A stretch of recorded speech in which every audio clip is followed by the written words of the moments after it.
Hi students, ಬೇಸಿಗೆ ರಜೆಯಲ್ಲಿ ಮನೆಯಲ್ಲಿ ಇದ್ದೀರಿ, ಎಕ್ಸಾಮ್ಗೆ ಪ್ರಿಪೇರ್ ಆಗ್ತಿದ್ದೀರಿ ಅಂತ ಅನ್ಕೋತೀನಿ. ಇವಾಗ ಸೂಕ್ಷ್ಮ ಅರ್ಥಶಾಸ್ತ್ರ ಅಧ್ಯಾಯ 1ರಲ್ಲಿ ಪರಿಚಯ. ನಾನು ಮೊದಲೇ ಈ ಒಂದು ಸೆಕ್ಷನನ್ನು ಮಾಡಿ ನಿಮಗೆ ಈ ಮೇನ್ ಕ್ವಶನ್ ನಂಬರ್ 1, 2, 3 ಮಾಡಿದ್ದೀನಿ. ಇವಾಗ ಕೆಳಗಿನ ಪ್ರಶ್ನೆಗಳಿಗೆ ಒಂದು ವಾಕ್ಯ ಅಥವಾ ಪದಗಳಲ್ಲಿ ಉತ್ತರಿಸಿ ಅಂತ. ಹೌದಾ, ಇಲ್ಲಿ ನೋಡಿ, ಆಯ್ಕೆಯ ಸಮಸ್ಯೆ ಏಕೆ ಉದ್ಭವಿಸುತ್ತದೆ? ಹೌದಾ, ಆಯ್ಕೆಯ ಸಮಸ್ಯೆ ಏಕೆ ಉದ್ಭವಿಸುತ್ತದೆ ಅಂದರೆ ಸಂಪನ್ಮೂಲಗಳ ಕೊರತೆಯ ಕಾರಣದಿಂದ ಆಯ್ಕೆಯ ಸಮಸ್ಯೆ ಉದ್ಭವಿಸುತ್ತದೆ. ನೆನಪಲ್ಲಿ ಇಟ್ಕೋಬೇಕು. ಯಾವ ಥರ ಅಂದರೆ, ನಾವು ಮಾರ್ಕೆಟಿಗೆ ಹೋದಾಗ, ಏನಾದರೂ ಕೊಂಡ್ಕೊಳ್ಳಿಕ್ಕೆ ಹೋದಾಗ ಏನು ತೊಗೋಬೇಕು ಅನ್ನೋ ಆಯ್ಕೆ, ಅಲ್ಲಿ ಸಮಸ್ಯೆ ಯಾಕೆ ಉದ್ಭವ ಆಗ್ತೈತಿ ಅಂದರೆ ಅಲ್ಲಿ ಸಂಪನ್ಮೂಲಗಳ ಕೊರತೆ ಕಾರಣದಿಂದ ಆಯ್ಕೆ ಸಮಸ್ಯೆ ಉದ್ಭವಿಸುತ್ತದೆ. ಅಂದರೆ ನಮಗೆ ಬೇಕಾದಂಥ ಎಲ್ಲ ಸಂಪನ್ಮೂಲಗಳು ಇರೋದಿಲ್ಲ ಅಂತ, ಯಾವುದು ತೊಗೊಳ್ಳೋಣ ಅಂತ ಕನ್ಫ್ಯೂಸಲ್ಲಿ ಇರ್ತೀವಿ, ಸಮಸ್ಯೆ ಉಂಟಾಗುತ್ತೆ. ಹೌದಾ. ನೆಕ್ಸ್ಟು ಸೆಕೆಂಡು, ಮಾರುಕಟ್ಟೆ ಆರ್ಥಿಕತೆ ಎಂದರೇನು? ಹೌದಾ, ಮಾರುಕಟ್ಟೆ ಆರ್ಥಿಕತೆ ಎಂದರೇನು? ಎಲ್ಲ ಉತ್ಪಾದನಾ ಸಾಧನಗಳು ಖಾಸಗಿಯವರ ಒಡೆತನದಲ್ಲಿದ್ದು ಎಲ್ಲ ಸರಕು ಸೇವೆಗಳ ಉತ್ಪಾದನೆಯನ್ನು ಖಾಸಗಿಯವರು ನಿರ್ವಹಿಸುತ್ತಿದ್ದರೆ ಅದನ್ನು ಮಾರುಕಟ್ಟೆ ಆರ್ಥಿಕತೆ ಅಂತ ಕರಿತೀವಿ. ಅಂದರೆ ಮಾರುಕಟ್ಟೆ ಆರ್ಥಿಕತೆ, ಮಾರ್ಕೆಟಿಂಗ್ ಸಿಸ್ಟಮ್ ಏನೈತಲ್ಲ, ಹಂಗಂದ್ರೆ ಏನಂತ ಕೇಳಿದ್ದಾರೆ. ಇಲ್ಲಿ ಉತ್ತರ, ಎಲ್ಲ ಉತ್ಪಾದನಾ ಸಾಧನಗಳು ಖಾಸಗಿಯವರ ಒಡೆತನದಲ್ಲಿದ್ದು ಯಾವುದನ್ನು ಉತ್ಪಾದಿಸಬೇಕು, ಅದನ್ನು ಹೆಂಗೆ ರೆಡಿ ಮಾಡಬೇಕು, ಅದನ್ನು ಯಾವ ಥರ ಮಾರಾಟ ಮಾಡಬೇಕು, ಅದರ ರೂಪರೇಷೆಗಳನ್ನೆಲ್ಲವನ್ನು ಖಾಸಗಿಯವರೇ ನಿರ್ವಹಿಸುತ್ತಿದ್ದಾರೆ, ಅದನ್ನು ಮಾರುಕಟ್ಟೆ ಆರ್ಥಿಕತೆ ಅಂತ ಕರಿತೀವಿ. ಗೊತ್ತಾಯ್ತಾ? ಎಲ್ಲ ಉತ್ಪಾದನಾ ಸಾಧನಗಳು ಖಾಸಗಿಯವರ ಒಡೆತನದಲ್ಲಿದ್ದು ಎಲ್ಲ ಸರಕು ಸೇವೆಗಳ ಉತ್ಪಾದನೆಯನ್ನು ಖಾಸಗಿಯವರೇ ನಿರ್ವಹಿಸುತ್ತಿದ್ದರೆ ಅದನ್ನು ಮಾರುಕಟ್ಟೆ ಆರ್ಥಿಕತೆ ಅಂತ ಕರಿತೀವಿ. ನೆಕ್ಸ್ಟು 3ನೇದು, ಕೇಂದ್ರೀಯ ಯೋಜಿತ ಆರ್ಥಿಕತೆ ಏನೆಂದು ಅರ್ಥೈಸುವಿರಿ? ಅಂದರೆ ಕೇಂದ್ರೀಯ ಯೋಜಿತ ಆರ್ಥಿಕತೆ. ಕೇಂದ್ರೀಯ ಯೋಜಿತ ಅಂದ್ರೇನು? ದೇಶದಲ್ಲಿ ಉತ್ಪಾದನೆ ಆಗುವಂತಹ ಎಲ್ಲ ಆರ್ಥಿಕತೆಯನ್ನು ಏನಂತ ಅರ್ಥೈಸುವಿರಿ ಅಂತ. ಅಂದರೆ ಇಲ್ಲಿ ಟೋಟಲಾಗಿ ಮಾರ್ಕೆಟಿಂಗ್ ವ್ಯವಸ್ಥೆ ಗೌರ್ಮೆಂಟ್ ಅಂಡರಲ್ಲಿ ಇರುತ್ತೆ ಅಂತ.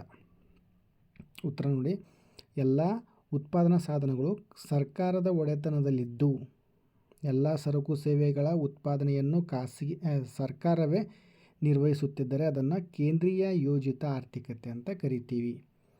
ನೋಡಿ, ಎಲ್ಲ ಸರಕು ಸೇವೆಗಳು ಉತ್ಪಾದನೆ ಸರ್ಕಾರ ನಿರ್ವಹಿಸುತ್ತಿದ್ದರೆ ಅದನ್ನು ಕೇಂದ್ರೀಯ ಯೋಜಿತ ಆರ್ಥಿಕತೆ ಅಂತ ಕರಿತೀವಿ.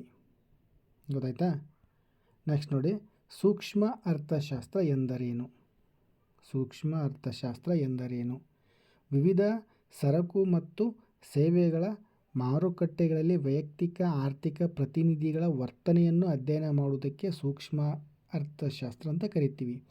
ಅಂದರೆ ಒಬ್ಬ ವ್ಯಕ್ತಿ ಇದ್ದಾನಪ್ಪ ಅಂತಂದ್ರೆ ಆ ವ್ಯಕ್ತಿ ಬಗ್ಗೆ ಕುರಿತು ಅಧ್ಯಯನ ಮಾಡುವಂಥದ್ದು ಸೂಕ್ಷ್ಮ ಅರ್ಥಶಾಸ್ತ್ರ. ಅಂದ್ರೇನು? ಸಣ್ಣ ಘಟಕದ ಕುರಿತು ಅಧ್ಯಯನ ಮಾಡುವಂಥದ್ದು. ಇಲ್ಲಿ ಏನು ಹೇಳಿದ್ದಾರೆ? ವಿವಿಧ ಸರಕು ಸೇವೆಗಳ ಮಾರುಕಟ್ಟೆಗಳಲ್ಲಿ ವೈಯಕ್ತಿಕ ಆರ್ಥಿಕ ಪ್ರತಿನಿಧಿಗಳ ವರ್ತನೆಯನ್ನು ಅಧ್ಯಯನ ಮಾಡುವುದಕ್ಕೆ ಅಂತ ಕರೀತಾರೆ ಸೂಕ್ಷ್ಮ ಅರ್ಥಶಾಸ್ತ್ರ ಅಂತ ಕರೀತಾರೆ. ಹೌದಾ. ಇವಾಗ ನೋಡಿ, ನೆಕ್ಸ್ಟು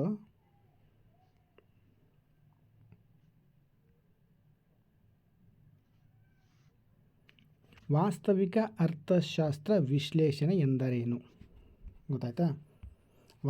ವಾಸ್ತವಿಕ ಅರ್ಥಶಾಸ್ತ್ರ ವಿಶ್ಲೇಷಣೆ ಗೊತ್ತಾಗುತ್ತಾ? ಹಿಂಗಂದರೆ ವಾಸ್ತವಿಕ ಅರ್ಥಶಾಸ್ತ್ರ ಒಂದು ಅರ್ಥವ್ಯವಸ್ಥೆಯಲ್ಲಿ ವಿವಿಧ ಕಾರ್ಯತಂತ್ರಗಳು ಹೇಗೆ ಕಾರ್ಯನಿರ್ವಹಿಸುತ್ತವೆ ಎಂದು ಅಧ್ಯಯನ ಮಾಡುವುದಕ್ಕೆ ಏನಂತ ಕರಿತೀವಿ? ವಾಸ್ತವಿಕ ಅರ್ಥಶಾಸ್ತ್ರ ಅಂತ ಕರಿತೀವಿ. ಗೊತ್ತಾಗುತ್ತಾ?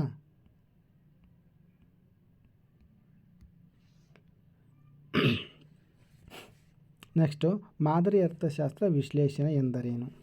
ಮಾದರಿ ಅರ್ಥಶಾಸ್ತ್ರ. ಈ ಮಾದರಿ ಅರ್ಥಶಾಸ್ತ್ರ ವಿಶ್ಲೇಷಣೆ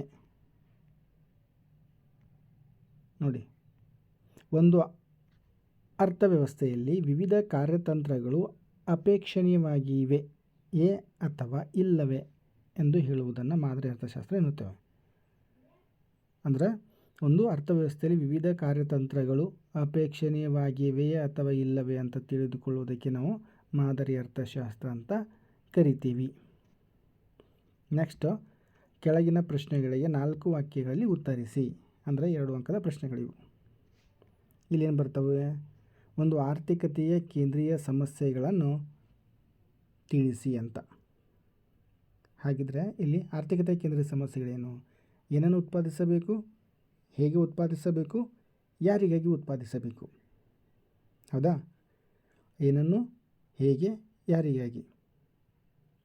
ನೆಕ್ಸ್ಟು, ಸೂಕ್ಷ್ಮ ಮತ್ತು ಸಮಗ್ರ ಅರ್ಥಶಾಸ್ತ್ರಗಳ ನಡುವಿನ ವ್ಯತ್ಯಾಸವನ್ನು ತಿಳಿಸಿ. ನಾವು ಓದ್ತಾ ಇರ್ತೀವಿ ಸೂಕ್ಷ್ಮ ಅರ್ಥಶಾಸ್ತ್ರ ಎಂದರೇನು, ಸಮಗ್ರ ಅರ್ಥಶಾಸ್ತ್ರ ಎಂದರೇನು ಅಂತ.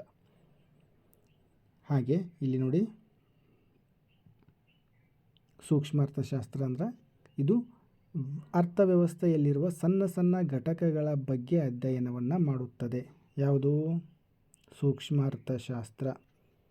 ಸೂಕ್ಷ್ಮ ಅರ್ಥಶಾಸ್ತ್ರ ಇದು ಸಣ್ಣ ಸಣ್ಣ ಘಟಕಗಳ ಬಗ್ಗೆ ಅಧ್ಯಯನ ಮಾಡುತ್ತದೆ.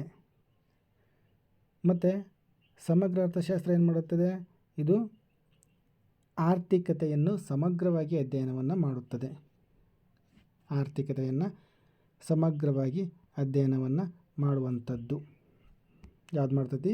ಸಮಗ್ರ ಅರ್ಥಶಾಸ್ತ್ರ ಮಾಡುತ್ತದೆ. ನೆಕ್ಸ್ಟ್ ನೋಡಿ, ಸೂಕ್ಷ್ಮ ಅರ್ಥಶಾಸ್ತ್ರ. ಸೂಕ್ಷ್ಮ ಅರ್ಥಶಾಸ್ತ್ರ ಇದರ ವ್ಯಾಪ್ತಿ ಪರಿಮಿತವಾಗಿದೆ. ಸಮಗ್ರ ಅರ್ಥಶಾಸ್ತ್ರದ ವ್ಯಾಪ್ತಿ, ಇದರ ವ್ಯಾಪ್ತಿ ವಿಶಾಲವಾಗಿದೆ. ಸೂಕ್ಷ್ಮ ಅರ್ಥಶಾಸ್ತ್ರ ವ್ಯಾಪ್ತಿ ಕಮ್ಮಿ ಇದೆ, ಸಮಗ್ರ ಅರ್ಥಶಾಸ್ತ್ರದ ವ್ಯಾಪ್ತಿ ದೊಡ್ಡದಾಗಿದೆ. ಇದು ಅಂದರೆ ಸೂಕ್ಷ್ಮ ಅರ್ಥಶಾಸ್ತ್ರ ಇದು ಭಾಗಶಃ ಸಮತೋಲನ ವಿಶ್ಲೇಷಣೆಯಾಗಿದೆ. ಅಂದರೆ ಸಮತೋಲನವಾಗಿದೆ ಸೂಕ್ಷ್ಮ ಅರ್ಥಶಾಸ್ತ್ರ. ಸಮಗ್ರ ಅರ್ಥಶಾಸ್ತ್ರ ಇದು ಸಾಮಾನ್ಯ ಸಮತೋಲನ ವಿಶ್ಲೇಷಣೆಯಾಗಿದೆ. ಸೂಕ್ಷ್ಮ ಅರ್ಥಶಾಸ್ತ್ರ ಸೂಕ್ಷ್ಮ ಆರ್ಥಿಕ ವಿಶ್ಲೇಷಣೆಯನ್ನು ತುಣುಕು ವಿಧಾನ ಎನ್ನುವರು. ಸಮಗ್ರ ಅರ್ಥಶಾಸ್ತ್ರದಲ್ಲಿ ಸಮಗ್ರ ಆರ್ಥಿಕ ವಿಶ್ಲೇಷಣೆಯನ್ನು ರಾಶಿಗಳ ವಿಧಾನ ಅನ್ನುವರು. ಅಂದರೆ ಇದು ಸಣ್ಣ ಒಂದು ವಸ್ತುವಿನ ತುಣುಕು ಭಾಗವನ್ನು ಅಧ್ಯಯನ ಮಾಡುತ್ತದೆ ಸೂಕ್ಷ್ಮ ಅರ್ಥಶಾಸ್ತ್ರ. ಸಮಗ್ರ ಅರ್ಥಶಾಸ್ತ್ರ ಏನು ಮಾಡ್ತೈತಿ? ಅಂಥ ತುಣುಕುಗಳ ಸಾಕಷ್ಟು ರಾಶಿಗಳನ್ನು ಅಧ್ಯಯನ ಮಾಡುತ್ತದೆ ಅಂತ ಅರ್ಥ. ಈ ಕಡೆ 4 ಪಾಯಿಂಟು, ಈ ಕಡೆ 4 ಪಾಯಿಂಟು. ನೆಕ್ಸ್ಟ್ ನೋಡಿ, ಕ್ವೆಶ್ಚನ್ ನಂಬರ್ 3. ವಾಸ್ತವಿಕ ಮತ್ತು ಮಾದರಿ ಅರ್ಥಶಾಸ್ತ್ರದ ವಸ್ತುವಿನ ವ್ಯತ್ಯಾಸವನ್ನು ತಿಳಿಸಿ. ವಾಸ್ತವಿಕ ಅರ್ಥಶಾಸ್ತ್ರ ಎಂದರೇನು ಮತ್ತು ಮಾದರಿ ಅರ್ಥಶಾಸ್ತ್ರದ ಇವುಗಳ ವ್ಯತ್ಯಾಸಗಳೇನು ನೋಡಿ. ವಾಸ್ತವಿಕ ಅರ್ಥಶಾಸ್ತ್ರ ಒಂದು ಕಡೆ ನೋಡೋಣ. ಈಗ ಇದು ವಿಷಯಗಳನ್ನು ಇದ್ದ ಹಾಗೆ ತಿಳಿಸುತ್ತದೆ. ಯಾವುದು? ವಾಸ್ತವಿಕ ಅರ್ಥಶಾಸ್ತ್ರ. ವಾಸ್ತವಿಕ ಅರ್ಥಶಾಸ್ತ್ರ ವಿಷಯಗಳನ್ನ ಹೆಂಗೈತಪ್ಪ ಹಾಗೆ ತಿಳಿಸ್ಕೊಡ್ತೈತಿ. ನೆಕ್ಸ್ಟ್ ಸೆಕೆಂಡ್ ಏನು ಮಾಡ್ತೈತಿ? ಇದು ಒಂದು ಸಮಸ್ಯೆಯ ಕಾರಣ ಮತ್ತು ಪರಿಣಾಮಗಳ ಬಗ್ಗೆ ಅಧ್ಯಯನ ಮಾಡುತ್ತದೆ. ವಾಸ್ತವಿಕ ಅರ್ಥಶಾಸ್ತ್ರ ಏನು ಮಾಡ್ತೈತಿ? ಸಮಸ್ಯೆಗಳು ಹೆಂಗೆ ಸ್ಟಾರ್ಟ್ ಆಯಿತು ಮತ್ತು ಅದರಿಂದ ಏನೇನು ಪರಿಣಾಮ ಆಯಿತು ಅನ್ನೋದನ್ನು ಅಧ್ಯಯನವನ್ನು ಮಾಡುತ್ತದೆ. ನೆಕ್ಸ್ಟ್ ಮತ್ತೇನು ಮಾಡ್ತೈತಿ? ಇದು ನೈಜ ಸ್ಥಿತಿಗಳ ಬಗ್ಗೆ ಅಧ್ಯಯನವನ್ನು ಮಾಡುತ್ತದೆ. ಇದು ನೈಜ ಸ್ಥಿತಿಗಳ ಬಗ್ಗೆ ವ್ಯವಹರಿಸುತ್ತದೆ, ಅಧ್ಯಯನ ಮಾಡುತ್ತದೆ ಅಂತ. ಇರೋ ಆ್ಯಸ್ ಇಟ್ ಈಸ್ ಹೆಂಗೈತಪ್ಪ ಹಾಗೆ ತಿಳಿಸ್ಕೊಡ್ತೈತಿ ವಾಸ್ತವಿಕ ಅರ್ಥಶಾಸ್ತ್ರ. ಇನ್ನು ವಾಸ್ತವಿಕ ಅರ್ಥಶಾಸ್ತ್ರ ಮತ್ತೇನು ಮಾಡುತ್ತಾ? ಇದು ವಿವರಣಾತ್ಮಕ ವಿಜ್ಞಾನವಾಗಿದೆ. ಇದು ವಿವರಣೆಯನ್ನು ಕೊಡುವಂತಹ ವಿಜ್ಞಾನವಾಗಿದೆ. ಯಾವುದು? ವಾಸ್ತವಿಕ ಅರ್ಥಶಾಸ್ತ್ರ. ಇನ್ನು ಮಾದರಿ ಅರ್ಥಶಾಸ್ತ್ರ ನೋಡೋದಾದರೆ ಇದು ವಿಷಯಗಳನ್ನು ಹೇಗಿರಬೇಕೆಂಬುದನ್ನು ತಿಳಿಸುತ್ತದೆ. ಹೆಂಗಿರಬೇಕು ಒಂದು ವಿಷಯ ಅನ್ನೋದು ತಿಳಿಸ್ಕೊಡ್ತೈತಿ. ಮತ್ತು ಸೆಕೆಂಡ್ ಏನು ಮಾಡ್ತೈತಿ? ಇದು ವಿಷಯಗಳ ಸರಿ ಅಥವಾ ತಪ್ಪುಗಳ ಬಗ್ಗೆ ಅಧ್ಯಯನವನ್ನು ಮಾಡ್ತೈತಿ. ಹೌದು, ಇದು ಸರಿ ಐತಿ, ಇದು ತಪ್ಪೈತಿ ಅನ್ನೋದ್ರ ಬಗ್ಗೆ ಅಧ್ಯಯನವನ್ನು ಮಾದರಿ ಅರ್ಥಶಾಸ್ತ್ರ ಮಾಡುತ್ತದೆ. ಮತ್ತೇನು ಮಾಡ್ತೈತಿ? ಇದು ಆದರ್ಶ ಸ್ಥಿತಿಗಳ ಬಗ್ಗೆ ವ್ಯವಹರಿಸುತ್ತದೆ. ಆದರ್ಶ ಸ್ಥಿತಿಗಳ ಬಗ್ಗೆ ವ್ಯವಹರಿಸುತ್ತದೆ ಅಂದರೆ ಹೆಂಗಿರಬೇಕು, ಅದು ಹೆಂಗೆ, ಯಾವ ಸ್ಥಿತಿಯಲ್ಲಿ ಇರಬೇಕು ಅನ್ನೋದನ್ನು ತಿಳಿಸ್ಕೊಡ್ತೈತಿ. ಮತ್ತೇನು ಮಾಡ್ತೈತಿ? ಇದು ಆದೇಶಿಸುವ ವಿಜ್ಞಾನವಾಗಿದೆ. ಹಿಂಗೆ ಮಾಡಬೇಕಪ್ಪ ಅನ್ನೋದನ್ನು ತಿಳಿಸ್ಕೊಡುವಂಥ ವಿಜ್ಞಾನವಾಗಿದೆ. ಯಾವುದು? ಮಾದರಿ ಅರ್ಥಶಾಸ್ತ್ರ. ನೆಕ್ಸ್ಟು 4ನೇ ಕ್ವೆಶ್ಚನ್ ನಂಬರು. ಉತ್ಪಾದನಾ ಸಾಧ್ಯತಾ ಘನವನ್ನು ಏನೆಂದು ಅರ್ಥೈಸುವಿರಿ? ಉತ್ಪಾದನಾ ಸಾಧ್ಯತಾ ಘನ ಉತ್ತರ ನೋಡೋಣ. ಈಗ ಲಭ್ಯವಿರುವ ಒಟ್ಟು ಸಂಪನ್ಮೂಲಗಳ ಮೊತ್ತ ಮತ್ತು ತಾಂತ್ರಿಕ ಜ್ಞಾನದಿಂದ ಉತ್ಪಾದಿಸಲಾಗುವ ಎಲ್ಲ ಸರಕು ಸೇವೆಗಳ ಸಂಯೋಜನೆಗಳ ಸಂಗ್ರಹವನ್ನು ಉತ್ಪಾದನಾ ಸಾಧ್ಯತೆಗಳ ಘನ ಎನ್ನುತ್ತೇವೆ. ಉತ್ಪಾದನಾ ಅಂದರೆ ನಾವು ಏನು ಉತ್ಪಾದನೆ ಮಾಡೋಕ್ಕೆ ಸಾಧ್ಯತೆ ಇರ್ತೈತೆ ಅಂತ ಗಟ್ಟಿ ಅಂದರೆ ಘನ ದೊಡ್ಡ ವಸ್ತುವಿನ ಅಂದರೆ ಏನೇನು ಅರ್ಥೈಸ್ತೀವಿ ಅಂತ. ಉತ್ಪಾದನೆ ಮಾಡಲಿಬೇಕಾದ್ರೆ ಘನವನ್ನು ಏನಂತ ಅರ್ಥೈಸ್ತೀವಿ ಅಂತ. ನಮಗೆ ಲಭ್ಯವಿರುವ ಸಂಪನ್ಮೂಲಗಳ ಮೊತ್ತ, ನಮಗೆ ಏನೇನು ಸಂಪನ್ಮೂಲಗಳ ಲಭ್ಯ ಅದಾವಲ್ಲ ಅದರ ಮೊತ್ತ ಮತ್ತು ತಾಂತ್ರಿಕ ಜ್ಞಾನದಿಂದ ಉತ್ಪಾದಿಸಲಾಗುವ ಸರಕು ಸೇವೆಗಳ ಸಂಯೋಜನೆ. ನಮಗೆ ಪರಿಸರದಲ್ಲಿ ಸಿಗುವಂಥ ಸಂಪನ್ಮೂಲಗಳನ್ನು ತೆಗೆದುಕೊಂಡು ತಾಂತ್ರಿಕ ಜ್ಞಾನದಿಂದ ಅದನ್ನು ಹೊಸ ವಸ್ತುಗಳನ್ನಾಗಿ ರೂಪಿಸಿ ಅದರಿಂದ ಸರಕು ಸೇವೆಗಳ ಮೂಲಕ ಸಂಗ್ರಹವಾಗುವ ಉತ್ಪಾದನಾ ಸಾಧ್ಯತೆಗಳನ್ನು ಘನ ಅಂತ ಕರಿತೀವಿ. ನೇಚರಲ್ಲಿ ಸಿಕ್ಕಿರುವಂಥದ್ದು ಮತ್ತು ನಮ್ಮ ಟೆಕ್ನಾಲಜಿ ಮೂಲಕ ವಸ್ತುಗಳು ರೆಡಿ ಹಾಕಿದರೆ ಅಂತಹಗಳ ಸಂಗ್ರಹವನ್ನು ಉತ್ಪಾದನಾ ಸಾಧ್ಯತಾ ಘನ ಅಂತ ಕರಿತೀವಿ. ಇನ್ನು ಸದಾವಕಾಶ ವೆಚ್ಚ ಎಂದರೇನು? ಒಂದು ಸರಕನ್ನು ಸ್ವಲ್ಪ ಅಧಿಕ ಪ್ರಮಾಣದಲ್ಲಿ ಪಡೆಯಲು ಬಯಸಿದರೆ ಅದರ ಬದಲಾಗಿ ಇನ್ನೊಂದು ಸರಕಿನ ಸ್ವಲ್ಪ ಪ್ರಮಾಣವನ್ನು ಬಿಟ್ಟು ಕೊಡಬೇಕಾಗುತ್ತದೆ. ಇದನ್ನು ಸದಾವಕಾಶ ವೆಚ್ಚ ಎನ್ನುವರು. ಸದಾವಕಾಶ ವೆಚ್ಚ ಅಂದರೆ ಇಲ್ಲಿ ಅವಕಾಶವನ್ನು ತಗೋಬೇಕಂತ ಅರ್ಥ. ಸದಾವಕಾಶ ಅಂದರೆ ಏನು? ಒಂದು ವಸ್ತುವನ್ನು ಸ್ವಲ್ಪ ಪ್ರಮಾಣದಲ್ಲಿ ಬೇಕಂತ ಅಂದ್ಕೊಂಡಿದ್ರೆ ಅದರ ಬದಲಾಗಿ ಇನ್ನೊಂದು ಸರಕಿನ ಪ್ರಮಾಣವನ್ನು ಬಿಟ್ಟು ಕೊಡಬೇಕಾಗುತ್ತದೆ.